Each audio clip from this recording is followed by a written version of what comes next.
Good morning to all. I am Dr. Prabhakar Shukla. My YouTube channel name is Dr. Prabhakar Shukla Mathematics Classes.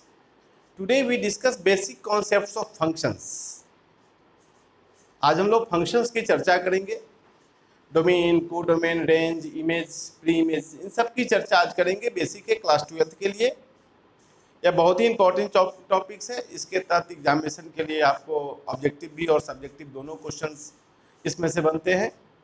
और आगे भी calculus की जो हम लोग बात करते हैं तो कैलकुलस की उत्पत्ति भी हम लोग रियल एनालिसिस भी फंक्शन से ही बनता है, जो हायर में पढ़ना है, लेकिन यहाँ बेसिक के बारे में जानना है. तो आज उसकी चर्चा हम करेंगे. तो सबसे पहले मेरे channel doctor Prabhakar Shukla mathematics classes को सब्सक्राइब करें, लाइक करें, शेयर करें और अपना कमेंट्स और सुझाव भी अवश्य दें. तब पहले फंक्शन होता क्या है, फंक्शन की बात करते हैं. बाय डिफिनेशन के साथ हम दिखाते हैं और समझते हुए चलते हैं कि फंक्शन हम कहते किसको है. मान लेते हैं कि let A and B two non empty sets.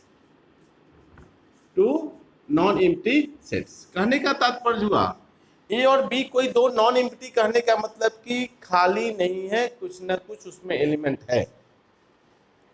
तो कहता है क्या, then a rule f which associates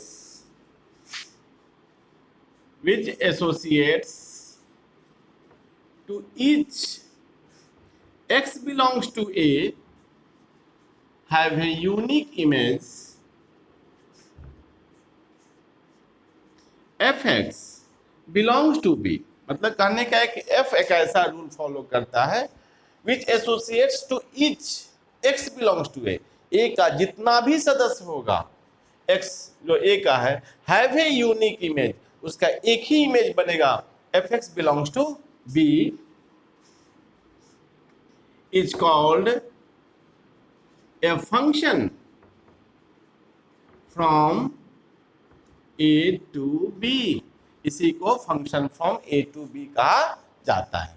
फिर से समझे, A and B two non empty set. नॉन एम्प्टी का मतलब खाली नहीं होना चाहिए, कुछ ना कुछ एलिमेंट्स होने चाहिए. देन ए रूल एफ, यहाँ रिलेशन का भी चर्चा हो जाता है.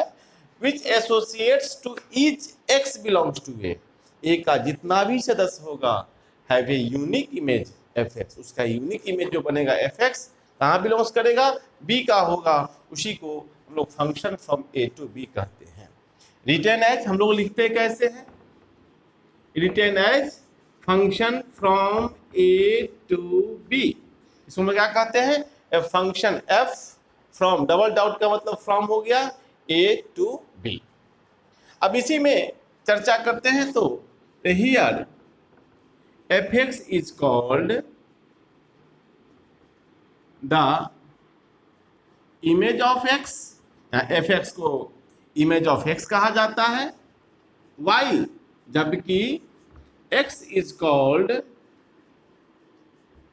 the pre-image of fx, जबकि यहाँ पे x को fx का प्री इमेज कहा जाता है. अब जैसे डायग्राम के थ्रू था समझाते हैं. अब जैसे हम एक डायग्राम इसको लेते हैं. सपोज करें कि दो सेट हुआ, इसको a लेते हैं, इसको b लेते हैं. तो A B C D X Y Z मान लें, क्या हुआ. अब देखिए इधर ए और बी है दो एलिमेंट, लेकिन उसका यूनिक इमेज एक बन रहा है. सी का भी एक इमेज बन रहा है, डी का भी एक इमेज बन रहा है. तो ऑलरेडी यह फंक्शन को फुलफिल करता है. या एक सिंपल हम आपको एग्जांपल देते हैं कि जो फंक्शन दिया रहे तो उसको कैसे डायग्राम से पहचानेंगे यह फंक्शन है या नहीं. किसी भी कॉम्पिटिटिव के लिए एक नंबर का क्वेश्चन निश्चित ही रहता है, डायग्रामिकल से कैसे करते हैं. सपोज करो कि इसे सेट ऑफ लीव्स की बात करते हैं. लीव्स मतलब पत्ता की बात करते हैं. इसको हम बात करते हैं सेट ऑफ ट्री की, मतलब कि वृक्ष का समूह है या पत्ते का समूह है. तो जैसा कि हम जानते हैं कि बिना वृक्ष के पत्ते नहीं हो सकते हैं, बिना वृक्ष के पत्ते नहीं हो सकते हैं. एक पत्ते दो वृक्ष में नहीं हो सकते हैं, सूखे वृक्ष हो सकते हैं. ये सब कंडीशन अगर फुलफिल करेगा तो वह फंक्शन होगा, अदरवाइज फंक्शन नहीं होगा. जैसे हम एक छोटी छोटी एग्जांपल बता देते हैं। अब यहाँ मान लेते हैं कि ए है, बी है, A B C D X Y Z. अब यहाँ पे अगर देखा जाए तो यह फंक्शन को रिप्रेजेंट नहीं करता है, क्योंकि डी हैव नो इमेज, मतलब कि कोई भी पत्ता बिना वृक्ष का नहीं, जब तक हम पौधे नहीं लगाएंगे तब तक वृक्ष में से पत्ते नहीं हो सकते हैं, इसलिए यह फंक्शन को कंडीशन को फुलफिल नहीं करेगा। इसका एक और कंडीशन आप फुलफिल कर सकते हो। मान लो कि इसे हम सेट ऑफ चिल्ड्रन ले ले, इसको सेट ऑफ पेरेंट्स ले लेंगे, तो ऐसे भी देखेंगे तो बच्चे बिना पेरेंट्स के बच्चे भी नहीं हो सकते हैं। हमें सोचने थिंकिंग के ऊपर भी डिपेंड करता है कि फंक्शन है या नहीं है। अब इसी में हम एक और एग्जांपल करते हैं आपको, A B C D X Y Z. अब मान लो कि ऐसे लेते हैं, यू बढ़ा देते हैं। अब देखिए ये भी फंक्शन मेरा फुलफिल नहीं करेगा, क्योंकि एक के दो इमेज हो गए, एक पत्ते दो वृक्ष में नहीं हो सकते हैं, और इन दिस केस एक बच्चे के दो पेरेंट्स नहीं हो सकते हैं, so it not represent a function. तो फंक्शन रिप्रेजेंट करने के लिए सबसे सिंपल ट्रिक है। इसी को अगर मान ले कि एक और एग्जांपल हम लेते हैं, सपोज करें कि ए बी सी डी है, एक्स वाई जेड यू है। अब देखिए यह फंक्शन को रिप्रेजेंट करेगा, यह नहीं कर रहा है, यह भी नहीं कर रहा है, यह कर रहा है मेरा, क्योंकि एक ऐसा यू है जिसका प्री में तो बागिया में जो होते सूखे वृक्ष भी होते हैं, या in the sense of children और पेरेंट्स, तो ऐसे भी कोई कपल होते हैं जिनको कोई संतान नहीं होते हैं, that means it is a possible things है, इसलिए यह फंक्शन को फुलफिल करेगा। तो फंक्शन समझने का सबसे सिंपल तरीका है, हमने क्या कहा, A and B be two non empty. पहले ही देखिए नॉन एम्प्टी, खाली नहीं होनी चाहिए, कुछ ना कुछ होनी चाहिए element. Then a rule f which associates to each element of A have a, to each element x belongs to A have a unique image fx belongs to B is called a function from A to B. Here fx is called the image of x while x is called the pre-image of fx. यह मेरा basic concept of function का होगा। इसी में एक topic चर्चा करते हैं, डोमेन, को domain and range of a function, उसकी भी चर्चा हम लोग देखते हैं। अब देखिए अगला टॉपिक है domain, codomain and range of a function. Range of a function, अब तीन चीज बहुत इंपॉर्टेंट होता है, इस पर भी क्वेश्चन निकालने होते हैं, बनाने पड़ते हैं फंक्शन के। अब जैसे सपोज करें, मान लेते हैं क्या, let F from A to B be a function, ये function, then the set A, set A मतलब ए का जितना भी सदस्य हो जाए, A is called the domain of F, domain of F, domain of F कहते हैं, रिटन एज, लिखते हैं कैसे है,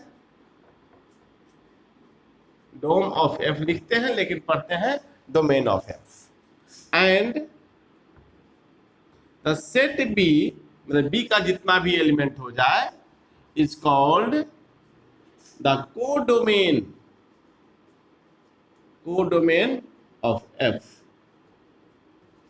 and F A equal to F X such that X belongs to A, मतलब कि जो इमेज बनेगा इसमें सूखे वृक्ष को छोड़ देना है, is called the range of. कहने का मतलब फंक्शन जो हुआ, सेट ए को डोमेन कहते हैं, सेट बी को कोडोमेन कहते हैं, और ए के एलिमेंट का जो इमेज बनता है बी में उसी को रेंज ऑफ द फंक्शन कहा जाता है। इसको एक प्रॉपर एग्जांपल के थ्रू आपको समझाते हैं। जैसे कि एग्जांपल लेते हैं, A equal to 1 2 3 4 and B equal to 1 4 9 16 25 and function f from a to b such that fx equal to x square for all x belongs to a। अब इसे चेक करते हैं कि फंक्शन है या नहीं है, तो उसका डोमेन क्या होगा, कोडोमेन क्या होगा, रेंज क्या होगा, इमेज क्या होगा, प्री इमेज क्या होगा, एक ही एग्जाम्पल में हम सारे कुछ आपको समझा देते हैं।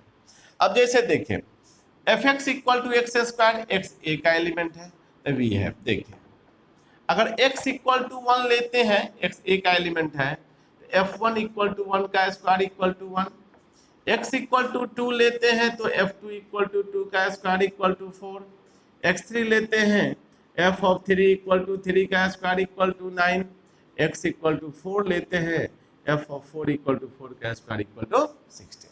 इसको डायग्राम बनाते हैं, ए बी 1 2 3 4 1 4 9 16 25 और एफ एक्स का वैल्यू है एक्स स्क्वायर, तो 1 का स्क्वायर 1 हुआ, 2 का इमेज 4 बना, 3 का इमेज 9 बना, 4 का 16 बना। अब देखिए clearly it is a function, ये फंक्शन की कंडीशन फुलफिल करता है। 25 का प्री इमेज नहीं है, दैट मींस कि यह पॉसिबिलिटी कंडीशन है, सूखा वृक्ष हो सकते हैं, ऐसे भी कपल हो सकते हैं जिनको कोई संतान ना हो। तो clearly f is a function from a to b, इसी को फंक्शन a to b कहते हैं। अब इसी में चर्चा करते हैं हम, इसका डोमेन क्या होगा, कोडोमेन क्या होगा और रेंज क्या होगा। अब देखिए पहला हम डोमेन ऑफ f की बात करते हैं। हमने कहा सेट a का कौन कौन एलिमेंट है, 1 2 3 4। कोडोमेन की बात करते हैं सेट बी, तो 1 4 9 16 25। रेंज की बात करेंगे तो जिसका इमेज बन रहा है तो 25 का प्री इमेज नहीं बन रहा है, इसका हो जाएगा 1 4 9 16। यह मेरे डोमेन, कोडोमेन एंड रेंज हो गया। अब इमेज की बात करोगे, इमेज ऑफ 1 का इमेज 1 बन रहा है, 2 का image 4, image of 3 is 9, image of 4 is 16। And last में प्री इमेज की बात करते हैं, उल्टा बताए थे, pre image of 1 equal to 1, pre image of 4 2, pre image of 9 3, pre image of 16 क्या हो जाएगा 4। और 25 का कोई प्री इमेज नहीं होता, इस चलते नहीं लिखते हैं। This is the basic concept of domain, codomain, range, image and pre image.